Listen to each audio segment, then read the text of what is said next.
মালদ্বীপ মুসলমান হইলো কিভাবে? আমাদের দেশের পার ক্যাপিটা ইনকাম জিডিপিতে যেখানে মাত্র $2,500, ইন্ডিয়াতে হইল $2,500, পাকিস্তানে হইল $1,500, সেখানে মাত্র 5 লাখ মালদ্বীপের মানুষের হচ্ছে গিয়ে $12,000। তারা কিভাবে প্রতি বছর 20 লাখ টুরিস্ট অ্যাট্রাক্ট করে, $5 বিলিয়ন আয় করে। ইউরোপিয়ান, আমেরিকান, ইভেন হলিউড তারকারা হানিমুন করতে মালদ্বীপে আসে, এবং 100% মুসলিম দেশ, কিন্তু তারা কিন্তু ইসলামিক ভ্যালুস ধরে রাখছে। তারা আমাদের থেকে অনেক বেশি ধার্মিক। চলেন শিখি।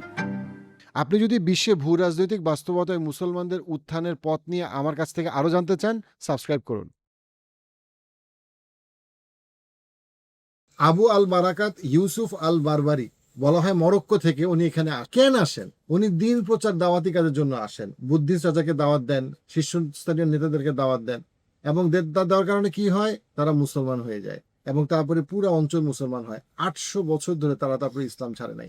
আমাদেরকে বলা হয় যে সাম্রাজ্য আগানোর জন্য তো যুদ্ধ করতেই হবে, মানুষ মারতেই হবে, লুণ্ঠন করতেই হবে। খেয়াল করে দেখেন 1150 থেকে 1200 কোন সময়, যখন মুসলিমরা ক্ষমতার শীর্ষে, অর্ধেক পৃথিবী মুসলিমদের হাতে, পুরো পৃথিবীর সবচেয়ে শিক্ষিত, মেধাবী, এডুকেটেড, সবচেয়ে বড় মিলিটারি, ইকোনমি সব মুসলিমদের। মুসলিমরা কি পারতো না মালদ্বীপ মতো ছোট একটা জায়গায় এসে সব মানুষকে মেরে ফেলতে, গণহত্যা করতে গাজার মতো, অথবা সবার জিনিসপত্র সব নিয়ে জোর করে ইসলাম প্রচার করতে, অথবা তলোয়ার দিয়ে দখল করে জমি দখল করতে? না, একটা জমি উনি দখল করেন নাই, একটা কোনো কিছু উনি দখল করতে আসেন নাই, কোনো যুদ্ধ হয় নাই। জর্ডেন পিটারসন আমাদের সময়ের একজন খুবই প্রমিনেন্ট বক্তা, ক্লিনিক্যাল সাইকোলজিস্ট, প্রফেসর, এবং আমি বলি যে জ্ঞানী ইবলিশ। যেমন আবুল আহাব একজন জ্ঞানী ইবলিশ ছিল, জর্ডেন পিটারসন একজন জ্ঞানী ইবলিশ। সে জ্ঞানী, কিন্তু সে ইবলিশ। ইবলিশ কোন দিক থেকে? তার অ্যারোগেন্সের জায়গা থেকে। সে মনে করে যে নেতানিয়াহু খুব ভালো লোক, ইসরায়েলের প্রধানমন্ত্রী, এবং সে মনে করে যে ইসরায়েল যা করতেছে ঠিক করতেছে। সে এত জ্ঞানী, সে সারা পৃথিবীতে জ্ঞান ছড়ায় বেড়ায়। সে বলে আমি সত্য ছড়ায় বেড়াই, কিন্তু তার চোখের সামনে একটা প্যালেস্টাইনের গণহত্যা হচ্ছে, কিন্তু সে ইসরায়েলকে সাপোর্ট করে যাচ্ছে, তাহলে তার কোনো সমস্যা হয় না। এনিওয়ে, সে অস্ট্রেলিয়ার ইতিহাস এবং কানাডার ইতিহাস বলতে গিয়ে একটা বিবিসি অথবা সিএনএন একটা বিখ্যাত বক্তব্য তুলে ধরে যে কেন আসলে কলোনাইজেশন যেটা করছে অস্ট্রেলিয়া বা কানাডাতে, অথবা ইসরায়েল যেটা করতেছে, এটা কেন খারাপ না। এর কারণ হইলো, সে বলছে যে এটা একটা ন্যাচারাল প্রসেস, যে পৃথিবীতে সবচেয়ে পাওয়ারফুল দেশগুলা সবসময় যুদ্ধ করছে এবং দুর্বলদের সম্পদটা নিয়ে গেছে, এবং সেই সম্পদটা নেওয়ার পরে তারা আসলে পৃথিবীকে আরো সুন্দর করার কাজে লাগাইছে। তারা বলতে চায় যে বড় মাছ ছোট মাছকে খাবে, বাঘ অথবা সিংহ হরিণ খাবে, একইভাবে বড় দেশ ছোট দেশকে দখল করবে বা চেষ্টা করবে দখল করার। আমেরিকা যেমন ইরানে এখন চেষ্টা করতেছে, কিন্তু ফেল করতেছে। মিথ্যা কথা, কারণ মুসলমানরা তো এই কাজ করে নাই। এই যে আপনি মালদ্বীপের ইতিহাস দেখেন, আপনি পৃথিবীর বিভিন্ন জায়গার ইতিহাস দেখেন, যেগুলো এত বছর ধরে মুসলিম, সেখানে তো মুসলমানরা এসে তো কাউকে হত্যা করে নাই, কারো জমি নেয় নাই, নারীদেরকে ক্ষতি করে নাই, কারোকে ক্ষতি করে নাই, শিশু হত্যা করে নাই। কিন্তু আমাদেরকে বোঝানো হয় এই যে আমেরিকা যা করতেছে, বা তাদের ইতিহাস যেভাবে শুরু হয়েছে, বা গণহত্যার ইতিহাস অথবা ওয়েস্টার্ন গণহত্যার ইতিহাস, এটাই স্বাভাবিক না। এটা স্বাভাবিক না, কখনোই স্বাভাবিক না। সত্য আর মিথ্যা কখনো এক না। একইভাবে আপনি দেখেন যে মালদ্বীপে এই যে ইসলাম আসলো, মুসলমানদের সমস্ত ক্ষমতা ছিল, কিন্তু মুসলমানরা তাদেরকে জোর করে নাই, তাদের বিরুদ্ধে যুদ্ধ করতে আসে নাই। কিন্তু মুসলমানদের ইতিহাসে কি যুদ্ধ নাই? যুদ্ধ আছে। এটা আমরা মালদ্বীপে আসি। পর্তুগিজরা এখানে আসলো কি করতে? কলোনাইজ করতে। তারা ছিল কি? খ্রিস্টান, ক্যাথলিক। এবং তারা কখন আসলো? 1558 এর দিকে। তারা এখানে এসে চিন্তা করলো যে জায়গা পাইছি, সুন্দর জায়গা, দ্বীপ আমরা দখল করে ফেলবো। তারা কি করলো? এখানে মালদ্বীপে কিন্তু 1100+ দ্বীপ, এর মধ্যে 200 দ্বীপে আসলে মানুষ থাকে। কত মানুষ থাকে? 5 লাখ মানুষ থাকে। এবং এখানে 1 লাখ বাংলাদেশি বিভিন্ন পেশায় কাজ করে। সো বাংলাদেশের টেকনিক্যালি এখানে একটা ভেরি সিগনিফিকেন্ট পপুলেশন ওই অর্থে, কারণ 5 লাখ মানুষ, সেখানে 1 লাখ বাংলাদেশি এখানে কাজ করে। এখন মজার বিষয় হলো, এই যে 200 দ্বীপে মানুষ থাকে, তার মধ্যে 150 দ্বীপ রিসোর্ট। আমরা একটু ওই জায়গাটা একটু পরে আসি। বাট যেটা ইম্পর্টেন্ট সেটা হচ্ছে, পর্তুগিজরা যখন আসলো, তারা জোর করে চাপাই দিল, কিন্তু 25 বছরের মধ্যে তাদেরকে মালদ্বীপের মানুষ এদেরকে বের করে দিল। কি করলো? তখন মোহাম্মদ তাকুফানু আস্তে আস্তে তার বাহিনী তৈরি করা শুরু করে পর্তুগিজদের। তখন আপনাকে বুঝতে হবে যে পর্তুগিজরা বিশাল পাওয়ারফুল। উনি কি করে?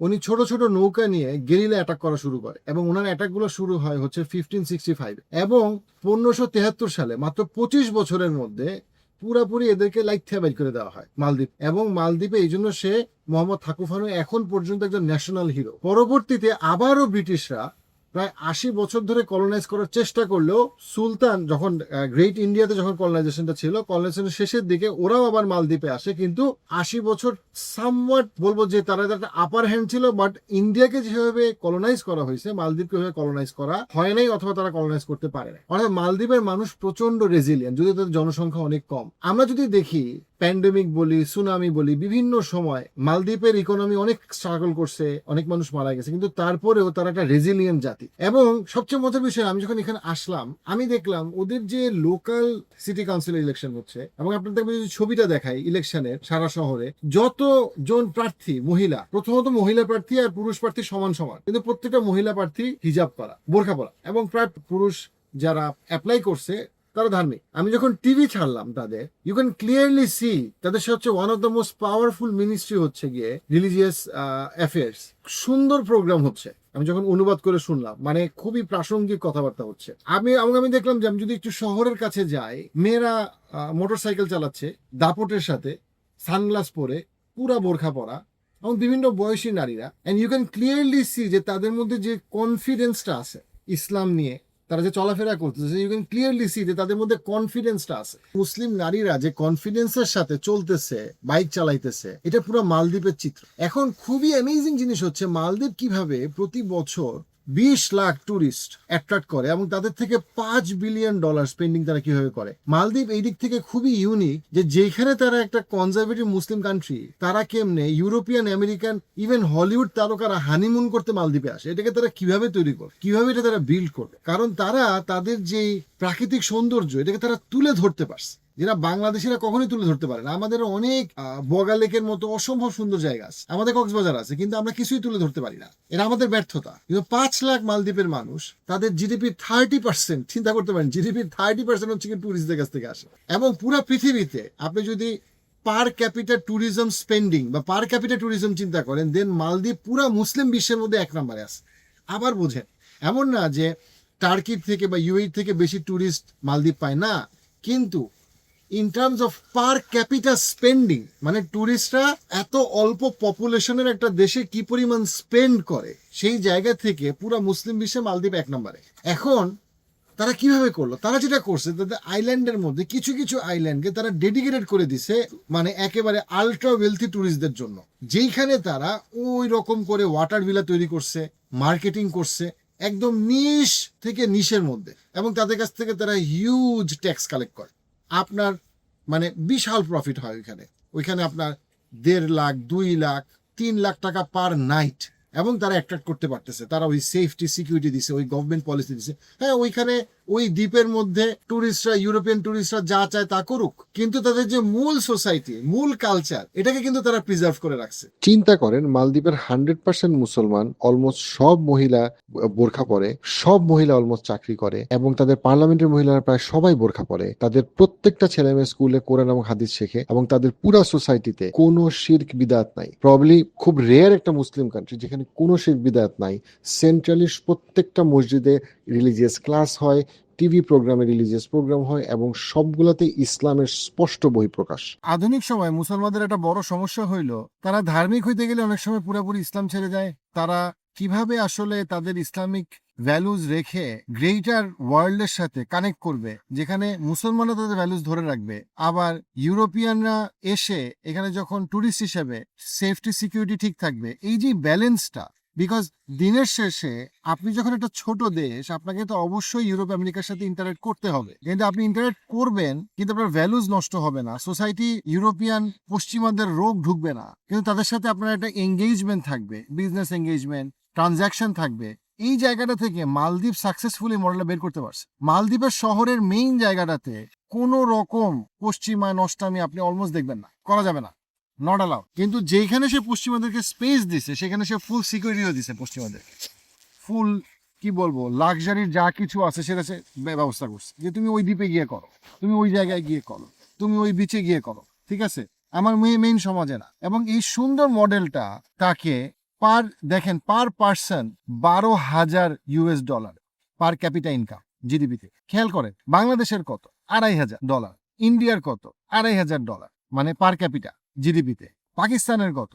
1,500, মানে ইন্ডিয়া আপনার বাংলাদেশ ইন্ডিয়ার পাকিস্তানকে গড় করলে রাফলি হয় $2,500 আর মালদ্বীপে তারা কিন্তু দেখতে আমাদের মতোই, তাদের উচ্চতাও আমাদের মতো, কিন্তু তারা আয় করে $12,000 তাদের পার ক্যাপিটা ইনকাম। মালদ্বীপের একটা সংকটও আছে, সেটা হচ্ছে মালদ্বীপে প্রচুর ডিভোর্সও হয়। মালদ্বীপে একদিকে যেমন ছেলেমেয়েরা অনেকেই বছরে 10,000 15,000 US ডলারের মতো আয় করতেছে, অনেক অল্প বয়সে। এদের প্রায় 5 লক্ষ মানুষের মধ্যে বাচ্চা আর বৃদ্ধ ছাড়া সবাই চাকরি করে, প্রত্যেকটা ছেলে এবং মেয়ে। আরেকদিকে পৃথিবীর প্রায় সমস্ত মুসলিম দেশের থেকে তাদের ডিভোর্স রেট অনেক বেশি। এর একটা বড় কারণ হচ্ছে গিয়ে ট্যুরিস্টরা। কারণ ট্যুরিস্টরা যখন আসে, অনেক ক্ষেত্রে রাশিয়া অথবা ইউরোপ থেকে, শীতের দেশ থেকে যখন তারা আসে, তারা এক একজন ভদ্র মহিলা বা ভদ্রলোক 2-3 মাস করে থাকে, এবং তারা তখন লোকালদের সাথে যখন এক্সট্রা ম্যারিটাল রিলেশনশিপে চলে যায়, সেখান থেকে তাদের নারীরা তখন সিদ্ধান্ত নেয় যে তারা ডিভোর্স দিবে, এবং এই বিষয়টা মালদ্বীপে আনফরচুনেটলি অনেক হাই ডিভোর্স রেট। কিন্তু তারা কিন্তু ইসলামিক ভ্যালুস ধরে রাখছে, তারা আমাদের থেকে অনেক বেশি ধার্মিক। ক্লিয়ারলি তাদের সোসাইটি, তাদের স্ট্রাকচার, তাদের যে খুতবা হয় সেন্ট্রালি সেটাকে সুন্দরভাবে প্রাসঙ্গিকভাবে উপস্থাপনা করা হয়, এবং পুরা সবগুলা মসজিদ সেটা ফলো করে। মসজিদ কয়টা? 700 মসজিদ। Can you imagine? 700 মসজিদ, 5 লাখ মানুষের জন্য 700 মসজিদ, পুরুষ এবং নারীরা মসজিদে যায়, 700 মসজিদ। কিন্তু আপনি যখন মালদ্বীপের ছবি দেখবেন, আমেরিকানদের কাছে, ইউরোপিয়ানদের কাছে, ইভেন বাংলাদেশিদের কাছে, তারা খালি দেখবে ওয়াটার ভিলাতে কোনো ইউরোপিয়ান দম্পতি ঘুরে বেড়াইতেছে। এটা তাদের স্মার্টনেস, যে তারা এমনভাবে পজিশন করতে পারছে। কিন্তু আসলে তোদের দেশে তেমন কিছু ছিল না, টুনা মাছ ছাড়া। কিন্তু তারা কিভাবে, মানে মাত্র 5 লাখ মানুষ যারা শুধুমাত্র আসলে নদী, মানে জেলে, তারা কিভাবে নিজেদেরকে এত স্মার্টলি প্রেজেন্ট করতে পারে। বিচের কাছে মালদ্বীপে অথবা থাইল্যান্ডে একটা ভালো হোটেলের রুম যেরকম 10,000 টাকা বা 12,000 টাকা, একইভাবে মালদ্বীপের এই চমৎকার সাদা বালি এবং এই পরিষ্কার পানির কাছেও কিন্তু বিচের কাছের রুমগুলার হোটেল রুম ওই একই 10,000 বা 12,000 টাকা। তাই মালদ্বীপের অতিরিক্ত খরচ মনে করার কোনো কারণ নাই। ইউরোপ আমেরিকানদের জন্য তারা যে এরিয়াগুলা করছে অথবা যে ওয়াটার ভিলাগুলা করছে, সেগুলাই 50,000, 1 লাখ অথবা 2 লাখ 3 লাখ পার ডে, এবং সেটাতে তো আপনার যাওয়ার কোনো কারণ নাই। আপনি যেমন মালয়েশিয়া, থাইল্যান্ডে ঠিক যেরকম রিসোর্টে থাকেন বিচের কাছে, আপনি যদি ওরকম একটা রুম এবং হোটেল চুজ করেন, দেন দাম খুবই রিজনেবল। আমরা আমাদের সুন্দরবন কিছু করতে পারছি? আমরা আমাদের সুন্দরবনকে অসুন্দর করছি, কক্সবাজারকে ময়লা করছি, আমাদের বগা লেকে কেউ যাইতে পারে না, আমাদের কাপ্তাই লেক আমরা প্রেজেন্ট করতে পারি নাই। কিন্তু দেখেন নিজের গল্পটাকে কিভাবে তুলে ধরছে, কিন্তু নিজের ভ্যালুসকে সে নষ্ট করে নাই। এবং এখানে ইসলাম যে আসছে, ইসলাম কোনো যুদ্ধ করে আসে নাই, কোনো ধ্বংস করে আসে নাই। কিন্তু যারা ইসলামকে ধ্বংস করতে আসছে, পর্তুগিজরা, তাদেরকে যখন লাইথায় বের করে দেওয়া হয়েছে 25 বছরের মধ্যে, তখন তারা কিন্তু দ্বিধা করে নাই। সো আমাদেরকে এখান থেকে শিখতে হবে। এই যে এখানে 1 লাখ বাংলাদেশি কাজ করে, আপনি যদি খেয়াল করেন, তারা এখানে কতটুকু ডিপ্লোম্যাটিক অথবা কতটুকু স্ট্র্যাটেজিক লেভারেজ তৈরি করতে পারছে বাংলাদেশরা কালেকটিভলি? এখনো তেমন কিছুই না। ইন্ডিয়ানরা আফ্রিকাতে কি পরিমাণ এক্সপোর্ট ইম্পোর্ট করতে পারে, চাইনিজরা আফ্রিকাতে কত কিছু করতে পারতেছে, অথবা মালয়েশিয়াতে তামিলরা কত কিছু করতে পারতেছে, চাইনিজরা কত কিছু করতে পারতেছে। 1 লাখ বাংলাদেশি যে এখানে থাকে, তারা আসলে কালেকটিভলি কতটুকু করতে পারতেছে, এটার বিজনেস, এটার এক্সপোর্ট ইম্পোর্টের সাথে কতটুকু কতটুকু মালদ্বীপের কতজন বড় ব্যবসায়ী বাংলাদেশি, বা যারা বড় চাকরি করে তারা কতজন বাংলাদেশি।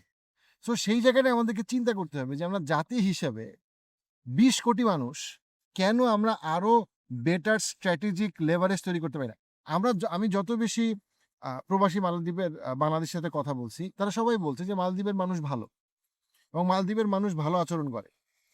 অনেক জায়গায় কাজ করতে গেলে, স্পেশালি পৃথিবীর বিভিন্ন জায়গায় যে প্রবাসী বাংলাদেশিরা কাজ করে, মধ্যপ্রাচ্য সহ, অনেক সময় দেখা যায় যে তাদের সাথে ভালো আচরণ করা হয় না। কিন্তু এইখানকার প্রবাসীরা, আমি অন্তত যত 20-25 জনের সাথে কথা হয়েছে, সবাই বলছে যে না, মালদ্বীপের মানুষ ভালো আচরণ করে, অর্থাৎ লোকালরা খারাপ আচরণ করে না। উইচ ইন্ডিকেটস যে তারা কতটা সোশ্যাল ভ্যালুস, তারা কতটা স্ট্রংলি তারা আসলে মেনটেন করে এবং তারা ম্যানেজ করে যাচ্ছে। মালদ্বীপে অলরেডি 1 লক্ষের বেশি বাংলাদেশি থাকে, এবং মালদ্বীপে যাওয়ার জন্য আপনার ইংলিশও পারা লাগবে, আপনি শুধু বাংলা ভাষা জানলে হবে। কারণ এমন কোনো দোকান বা এমন কোনো হোটেল বা এমন কোনো ইভেন এয়ারপোর্টে প্রচুর বাংলাদেশি কাজ করে। এবং খুশির খবর হচ্ছে গিয়ে, মালদ্বীপে যে বাংলাদেশিরা কাজ করে তাদের জন্য আরো বেশি চাকরির সুযোগ হচ্ছে, এবং অনেক ক্ষেত্রে তাদের বেতন এবং সুযোগ সুবিধা সৌদি আরব অথবা অন্যান্য আরব দেশের থেকেও বেশি। উদাহরণ দেই, তারা এখানে প্রচুর পরিমাণে টিপস পায়। তাদের এখানে 45 দিন ছুটি আছে, যেটা অনেক আরব কান্ট্রিগুলোতে ঠিক মতো তারা ছুটি পায় না, ওভারটাইম করতে হয়, মালদ্বীপে কম। এবং মালদ্বীপের লোকালরা যেই রেঞ্জে যেই পদে বেতন পায়, বাংলাদেশের মানুষও কিন্তু ওই একই র্যাঙ্কে। যেমন একটা উদাহরণ দেওয়ার জন্য বলি, একজন ম্যানেজার, মালদ্বীপের একজন ম্যানেজার একই হোটেলে যে বেতন পায়, আবার বাংলাদেশে একজন ম্যানেজার হলে কিন্তু একই বেতন পায়। আরব অনেক কান্ট্রিগুলোতে কিন্তু সেখানে তারতম্য হয়। আমরা যদি আরেকটু চিন্তা করি যে এই যে ইসলাম এখানে আসলো, মালদ্বীপে আসলো, আপনার কি মনে হয় যে আসলে বাংলাদেশে আপনার জানা মতে কতগুলো ইসলামিক মিশনারি গ্রুপ আছে? সাহাবাদের মধ্যে মেজরিটি মক্কা মদিনায় কেন মারা যায় নাই? কারণ তারা দাওয়াতি কাজে ছড়াই গেছে। এই জন্য ইসলাম সারা পৃথিবীতে ছড়াইছে, বাংলাদেশেও ছড়াইছে। দেখেন, এই যে আইডিয়াটা যে ইসলাম নিয়ে মানুষ বিভিন্ন জায়গায় যাবে, রাসূলুল্লাহ সাল্লাল্লাহু আলাইহি ওয়াসাল্লাম পত্রের পর পত্র লিখছেন বিভিন্ন রাজাদেরকে। আপনার জানা মতে বাংলাদেশে ইসলামিক মিশনারি কয়টা আছে? তাদের ফান্ডিং কত? তাদের সাথে কত হাজার বা কয় লাখ আলেম ওলামা কাজ করে? আপনার জানা মতে কে জাকাতের টাকা বা দানের টাকা প্রতি বছর কোনটা কয়টা ব্যক্তি বা কয়টা কোম্পানি আসলে দাওয়াতি কাজে দিচ্ছে? আপনি দেখবেন নাই, খুবই কম, খুবই কম। হয়তোবা আমি ২টা অর্গানাইজেশনের নাম বলতে পারি। খুবই কম। এই যে ইসলামিক মিশনারি আমাদের কালচার, সেই কালচারটা কোথায় চলে গেল? যদি ইসলামিক মিশনারি কালচারটা না থাকতো, দাওয়াতি কালচার না থাকতো, তাহলে কি আপনার মনে হয় যে ইসলাম কখনো মালদ্বীপে পৌঁছাইতো? আপনার মনে হয় কোত্থেকে পৌঁছাইতো ৮০০ বছর আগে? যখন মুসলমানরা যুদ্ধ করে মালদ্বীপকে শেষ করে ফেলতো, মাটির সাথে মিশিয়ে দিতে পারতো, সে সময় কোনো রক্তপাত হয় নাই। কেউ রক্তপাত করতে আসেও নাই। একজন বুদ্ধিস্ট কিং মুসলিম হয়ে গেছে। কিন্তু সেই কালচারটা কোথায়? আমাদের আশেপাশে হিন্দু আছে, বৌদ্ধ আছে, খ্রিস্টান আছে। আপনি বলতে পারবেন যে মিনিংফুল দাওয়াতি কাজ আমি আপনি কে করছি, কতটুকু করছি? আরে আমাদের মুসলমানরাই তো ইসলাম সম্পর্কে জানে না। আমরা তো আমাদের ছেলে মেয়েদেরকেই দাওয়াতি কাজ করি না। আমরা তো আমাদের ছেলে মেয়েদেরকে কোনোদিন সূরা ফাতিহার অর্থটা বলি না। নন মুসলিম তো আরো পরের কথা। আমাদের তো মুসলমানরাই কোনোদিনও পুরা কোরআনটার বাংলা অনুবাদ অথবা তার নিজের ভাষায় বাংলা অনুবাদটা পড়ে নাই। তো আমাদের এখান থেকে চিন্তা করতে হবে যে আমরা আসলে কতটা দাওয়াতি কাজ করি। আরেকটা যেটা বিষয় মালদ্বীপে খুবই ইম্পর্টেন্ট, সেটা হচ্ছে যে রিলিজিয়াস অ্যাফেয়ার্স মিনিস্ট্রি খুবই স্ট্রং, খুবই অ্যাক্টিভ। তাদের সোশ্যাল কমিউনিটি প্রত্যেকটা জায়গাতে তারা ইসলামকে খুব ডিপলি তারা ধারণ করে। এরা একেবারে এয়ারপোর্ট থেকে শুরু করে মালে শহর থেকে শুরু করে তাদের প্রত্যেকটা পলিসি প্রত্যেকটা জায়গায় আপনি দেখতে পারেন। বাংলাদেশের ক্ষেত্রে কিন্তু সেটা সত্যি না। বাংলাদেশের ক্ষেত্রে সেটা একেবারেই সত্যি না। বাংলাদেশে এরকম অনেকবার হইছে যে আপনি ধার্মিক বলে মানুষজন আপনাকে গণ্ডমূর্খ মনে করে। যেই দেশে বাংলাদেশে ৮৫% মুসলমান, সেখানে এখনো আপনি যদি ধার্মিক লেবাসে চলাফেরা করেন, দেশের একটা শিক্ষিত মহল আপনাকে যদি মূর্খ মনে করে, তাহলে বুঝতে হবে দেশের যে সত্যিকারের ক্ষমতা, সেই ক্ষমতা আসলে ধার্মিক মুসলমানদের কাছে নাই। এবং এই বিষয়টা আমাদের খুব ডিপলি রিথিঙ্ক করার দরকার আছে। মালদ্বীপ পারফেক্ট না। মালদ্বীপের ডেফিনেটলি ক্রাইসিস আছে, টেনশন আছে। মালদ্বীপের দুর্নীতির ইতিহাস আছে।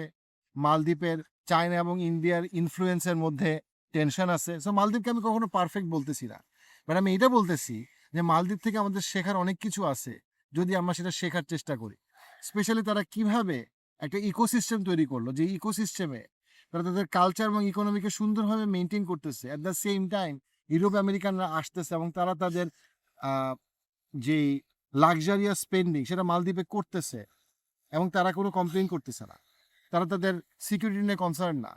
তারা এটার সেফটি, সিকিউরিটি, ক্লিননেস নিয়ে তারা হ্যাপি। এটার তাদের যে অ্যাজ আ ট্যুরিস্ট তাদের যে এক্সপিরিয়েন্স, সেই এক্সপিরিয়েন্স ভালো। যদিও তাদের ভ্যালু এবং লোকাল মালদ্বীপের মানুষের যে ভ্যালু সেটা পুরোপুরি ডিফারেন্ট। বাংলাদেশিদের জন্য আমার মতে মালদ্বীপ দেশের বাইরে সি বিচ যদি আপনি চান, এটা সবচেয়ে ভালো জায়গা এবং খরচ কম্পারেটিভলি কোনো দিক থেকে বেশি না। আমাদেরকে বোঝানো হয়েছে আপনাকে ওয়াটার ভিলায় থাকতে হবে। মালদ্বীপ মানে ওয়াটার ভিলা। ওয়াটার ভিলা আপনাকে কেন থাকতে হবে? ওয়াটার ভিলা তো আসলে অতি অতি বিলাসীদের জন্য। Per night ১ lakh, ২ lakh, ৩ lakh. এবং এখানে প্রফিট মার্জিনও অনেক হাই। ওরা এটাকে সেল করে ওই হলিউডের তারকাদের জন্য, বলিউডের তারকাদের জন্য। আমি আপনি তো সে তারা না।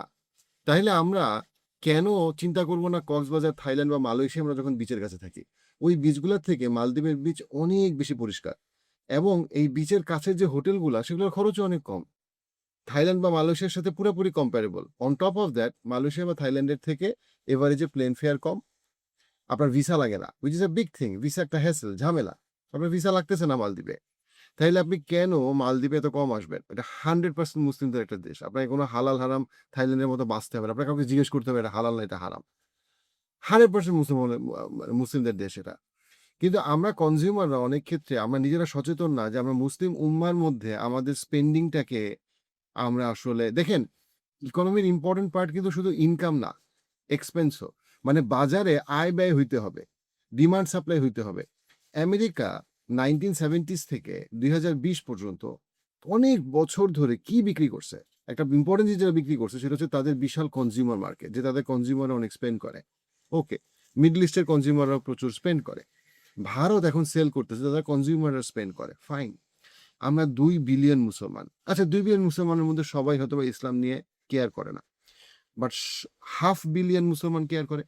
এই 500 মিলিয়ন মুসলমান আমরা যদি আমরা সচেতনভাবে মুসলিম উম্মার মধ্যে আয় ব্যয় করতাম, যে আপনি ট্রাভেল করতে যাবেন, আপনি চিন্তা করেন না ঠিক আছে আমি সুইজারল্যান্ড না যাই, আমি সিশেলসে না, আমরা মালদ্বীপে যাই, তাতে কি হইতো? আপনার উম্মার মধ্যে টাকাটা ঘুরতো, আর এই সরকার লাভ করতো, এই সরকার প্যালেস্টাইনের পক্ষে কথা বলতো, এই সরকার হালাল প্রোডাক্ট বানাইতো, আপনার বাজার আরো বড় হইতো। আমরা এটা ভুলেই যাই যে আমি যখন কিনতেছি তখন আমি আসলে একটা পাওয়ার প্লে করতেছি। 500 মিলিয়ন কনজিউমার, একটা বিশাল মার্কেট, তাদের বিশাল পাওয়ার আছে যদি তারা কনসিয়াসলি স্পেন্ড করে। আপনি দুধ কিনবেন, সৌদি আরবের আলমারাই আছে, টার্কির কাউবেল আছে, আর হয়তো একটা ব্রিটিশ বা আমেরিকান কোম্পানি আছে। আপনি টার্কি বা সৌদি আরবেরটা কিনেন না, এই চিন্তায় ইনশাআল্লাহ এটার জন্য আপনি সোয়াব পাবেন। আমি বলতেছি না যে পাউডার দুধ ব্রিটিশ অথবা আমেরিকার কোম্পানির কিনলে আপনার কোনো, আপনি কোনো বেআইনি কাজ করছেন বা হারাম কাজ করছেন না, কিন্তু আপনাকে হালাল হারামের উপরে গিয়ে আপনাকে চিন্তা করতে হবে যে উম্মার কল্যাণের জন্য কি দরকার। এবং এই রিয়েলাইজেশনটা গত 1 বছরে আমার কাছে খুব বেশি আসে, যেটা আমি সামনের 5 বছর খুব অ্যাক্টিভলি প্রমোট করব। সেটা হচ্ছে মুসলিম উম্মার কথা মাথায় রেখে স্পেন্ডিং। দেখেন, আপনি ইকোনমির যে নীতি, বাজারের যে নীতি, সেটা আপনি বদলায় ফেলতে পারেন যখন আপনি বলেন আমি এটা চাই, এটা চাই না। মালদ্বীপে বেশিরভাগ বড় কোম্পানি তাদের মালে শহরে যখন তারা অ্যাডভার্টাইজিং করে, তখন তাদেরকে অশ্লীলতার নিতে পারবে না। তারা কেন পারবে না? কারণটা হলো তাদের কনজিউমাররা অশ্লীলতাকে পছন্দ করে না। যেই কোম্পানি অশ্লীলতাকে প্রমোট করে, কনজিউমাররা ওই কোম্পানির প্রোডাক্ট কেনে না। এবং যেই কোম্পানি ইসলামিক ভ্যালুজকে প্রমোট করে বা তাদের ওই দাওয়া অ্যাক্টিভিটি, সোশ্যাল অ্যাক্টিভিটিতে প্রমোট করে, সেই কোম্পানিগুলোকে তারা পছন্দ করে। দেখেন, দিনের শেষে আপনি আম, দুধ, কলা, জুস, ভাই দিনের শেষে তো জুস তো জুসই, ক্যাপাচিনো কফি তো কফি। আপনি ওই কোম্পানির কাছে যান যেই কোম্পানির অশ্লীলতাকে বন্ধ করার চেষ্টা করে। বোঝার চেষ্টা করেন, আপনি আপনি অ্যাজ আ কনজিউমার আপনি কিন্তু পাওয়ারফুল। আমি আবারও বলতেছি, আমি নিজেও পারফেক্ট না। আমি কি ব্রিটিশ আমেরিকার অনেক প্রোডাক্ট গেঞ্জি ইউজ করি না? করি। ফেসবুক, ইউটিউব আমাদেরকে ইউজ করতে হয় কেন? কারণ এটা কোনো অল্টারনেটিভ আমাদের কাছে নাই। এটা আমাদের ব্যর্থতা আমরা তৈরি করতে পারি নাই। এবং আমরা ফেসবুক, ইউটিউবের সাথে একটা এগ্রিমেন্টে যাই, একটা ট্রানজ্যাকশনে যাই, একটা কন্ট্রাক্টে যাই যখন আমরা এটার মধ্যে আসি। কিন্তু এর বাইরে অনেক কিছু তো অল্টারনেটিভ আছে। আমরা কেন স্পেন্ডিং এর ক্ষেত্রে উম্মার কথা ভাববো না? আপনি চিন্তা করেন, 500 মিলিয়ন মুসলমানরা যদি কনসিয়াসলি 100টা মুসলিম ব্র্যান্ডকে বড় করতো, 100টা মুসলিম ব্র্যান্ড কালেকটিভলি ইউরোপ আমেরিকার বড় বড় কোম্পানিগুলোর মতো বড় হয়ে যেতে পারতো। কিন্তু আমরা বিচ্ছিন্ন, আমরা এটা চিন্তা করি না। এমন কিন্তু না যে আমাদেরকে সরকার এসে ধরে নিয়ে যাবে যদি আমরা এভাবে চিন্তা করি। কিন্তু আমি কেন মালদ্বীপকে প্রমোট করতেছি, ইজ বিকজ আপনি থাইল্যান্ডে বাংলাদেশিরা বিলিয়নস অফ ডলার স্পেন্ড করে কালেকটিভলি প্রতি বছর। আপনি সেটা মালদ্বীপে স্পেন্ড করেন, এটা একটা মুসলিম মেজরিটি, 100% মুসলিম কান্ট্রি, এদের ইকোনমি বড় হোক, এইটার বেনিফিট পুরো উম্মা পাবে, আপনি পাবেন। আপনি তো একই জিনিস পাচ্ছেন। হ্যাঁ ঠিক আছে, থাইল্যান্ডের হাসপাতাল হয়তো এখানে নেই, তাহলে থাইল্যান্ডের হাসপাতাল মালয়েশিয়া আছে, থাইল্যান্ডের হাসপাতাল টার্কিতে আছে। ইউসি, আমরা কিন্তু ডিফারেন্টলি করতে পারি। আমি বলতেছি না যে থাইল্যান্ডে আপনি চিকিৎসা করাইলে আপনি খারাপ মানুষ বা খারাপ মুসলমান, আমি সেদিকে যাচ্ছি না। বাট আমি বলতে, আমিও টার্কিশ হসপিটালকে আমি নিজেও প্রমোট করছি, কারণ আমি দেখছি তাদের অনেক কিছু ভালো। আমি গুড প্র্যাকটিসেস সবারটাই আমি নিব, কিন্তু আমি এটা বোঝানোর চেষ্টা করতেছি যে আমরা যদি আস্তে আস্তে দিনের শেষে ইউরোপ আমেরিকার সাথে ট্রানজ্যাকশনে তাদের বেস্ট প্র্যাকটিসগুলোকে কপি করে মুসলিম উম্মার মধ্যে স্পেন্ড করি, অ্যাটলিস্ট যদি মুসলিম উম্মার মধ্যে নাও থাকে, আমি এমন কোনো জায়গায় যাই যারা মুসলিমদের সাপোর্ট, যেমন চায়নার সরাসরি প্যালেস্টাইনের সাপোর্টে কথা বলে, ইসরায়েলের বিরুদ্ধে কথা বলে, তাহলে অ্যাটলিস্ট যদি মুসলিম উম্মার মধ্যে আমি ওইটা সাপোর্টটা না পাই, ওই প্রোডাক্ট বা সার্ভিসটা না পাই, আমি চায়নার কাছে যাই। যেমন মালদ্বীপ কিন্তু অলরেডি চায়নার দিকে চলে গেছে, মানে চায়না এখানে মানে ডমিনেন্ট সুপার পাওয়ারদের মধ্যে। সো এই সবগুলো চিন্তা মাথায় রেখে আমি বলবো যে মালদ্বীপ থেকে আমার একটা বড় শিক্ষা যেটা আমি শেয়ার করতে চাইছি, সেটা হচ্ছে গিয়ে যে আমাদের দেওয়া অর্গানাইজেশনগুলো করি। মালদ্বীপের মতো একটা দেশে 800 বছর আগে একজন এসে পুরো দেশটাকে মুসলিম বানায় দিয়ে গেল। সো আমরা দাওয়াতি কাজটা, দাওয়াতি অর্গানাইজেশনগুলো আমাদের কোথায়? দাওয়াতের যে সুন্নত আছে, সেই সুন্নতটা আসলে কোথায়? আমরা কোথায় পালন করতেছি? এই মালদ্বীপে যদি ওনারা না আসতো, মালদ্বীপের মানুষ যদি ইসলাম সম্পর্কে না জানতো, আপনি বুঝতে পারেন যে এটা আসলে মানে আমাদের থেকে কতটা এভাবে কত জায়গায় ইসলাম এখন ছড়ায় গেছে। মালদ্বীপের সৌন্দর্য অবশ্যই আপনি যে পিছনের সমুদ্র দেখতেছেন, আপনি যদি এখান দিয়ে হাঁটা শুরু করেন, আপনি প্রায় ৫০০ মিটার হাঁটতে পারবেন। এবং আমার মনে করেন ধরেন গলা পর্যন্ত মানে 5 ফিট 5 এর মতো পানি থাকবে এবং পুরাটা পানি উপর থেকে নিচ পর্যন্ত আপনি দেখতে পারবেন। একদম পানিটা একদম গ্লাসের মতো স্বচ্ছ এবং আপনি নিচের আপনার পায়ের পাতার প্রত্যেকটা আঙ্গুল দেখতে পারবেন এবং অন্যান্য আপনি বালিটাকে আপনি দেখতে পারবেন, পাথরগুলাকে আপনি দেখতে পারবেন সমুদ্রে। এই সৌন্দর্যটা কিন্তু আমি মালয়েশিয়াতে দেখি নাই। ইভেন আমি অস্ট্রেলিয়াতেও দেখি নাই। আমি থাইল্যান্ডে দেখি নাই। থাইল্যান্ডে কিছু জায়গা খুব সুন্দর। কিন্তু যে জায়গাগুলো সুন্দর ওই জায়গাগুলো আবার আপনার ওইখানে আবার হোটেল নাই। আর লাস্টলি যেটা সেটা হচ্ছে গিয়ে আমরা যদি উম্মাহকে উঠানোর জন্য স্পেন্ড করি, আমরা উম্মার মধ্যে রাখার চেষ্টা করি। খুব প্রয়োজন হইলে আমরা যাই বাইরে, বাট আমরা চেষ্টা করি যে উম্মার মধ্যে টাকাটা ঘুরতে থাকবে। তখন আমরা সবাই বেনিফিটেড হব। আমি মালদ্বীপের কাছ থেকে শিখছি যে কিভাবে নিজেদের সোসাইটিকে ইসলামিক ভ্যালুজের উপরে রেখেও একদম সবচেয়ে ধনী ব্রিটিশ আমেরিকানদের সাথে ইন্টারেক্ট করা যায়, যেখানে তাদের কালচারকে নষ্ট করবে না, পশ্চিমা রোগ আমাদের সোসাইটিতে ঢুকবে না, আবার তারাও এনজয় করবে তাদের জায়গায়। তারাও মালদ্বীপের রিভিউ খুবই ভালো হলিউড তারকাদের মধ্যে, বিলিয়নিয়ারদের মধ্যে, মাল্টি মিলিয়নিয়ারদের মধ্যে। তাদের হানিমুন ডেস্টিনেশনের টপ ৩টার মধ্যে অনেকবার রেটিং এখানে আসছে। সো কিভাবে এই সর্ট অফ একটা মিনিংফুল স্ট্রাকচার তৈরি করে এবং কিভাবে আপনার কোনো যুদ্ধ ছাড়া মালদ্বীপ ইসলামে আসছিল, ঠিক যেমন মদিনা রাসূলুল্লাহ সাল্লাল্লাহু আলাইহি ওয়াসাল্লামের সময় ইসলামে আসছিল দাওয়াতের মাধ্যমে, কিন্তু ইসলাম ডিফেন্ড করার জন্য বারবার যুদ্ধ করছে এবং মালদ্বীপও দেখেন ইসলামে আসছে যুদ্ধ ছাড়া, বাট তার ৩০০ বছর পরে যখন পর্তুগিজরা আসছে, মাত্র ২৫ বছরের মধ্যে মোহাম্মদ হাকুফানু তাদেরকে প্রতিহত করছে এবং তাদেরকে তাড়াই দিছে যখন পর্তুগিজরা অনেক পাওয়ারফুল ছিল এবং সেই জন্য মালদ্বীপের কি মিলিটারি বেস ছিল বা কি ইকোনমি বেস ছিল খুবই দুর্বল ছিল, বাট স্ট্র্যাটেজি দিয়ে তারা তাদেরকে বেসিক্যালি রাতের বেলা ছোট নৌকা দিয়ে শ্যালো ওয়াটারের মধ্যে তারা অ্যাটাক করতো এবং অ্যাটাক করতে এক সময় 1573-তে তারা চলে যেতে বাধ্য হয়। সো সেই 1200 সালে 800 বছর আগে যে ইসলাম শুরু হইলো সেই ইসলাম মালদ্বীপে আর থামে নাই এবং এই ইসলামের সৌন্দর্য আর এই প্রকৃতি দেখতে আর এই বালুয়া সমুদ্র দেখতে আপনারও হয়তো একবার আসা উচিত।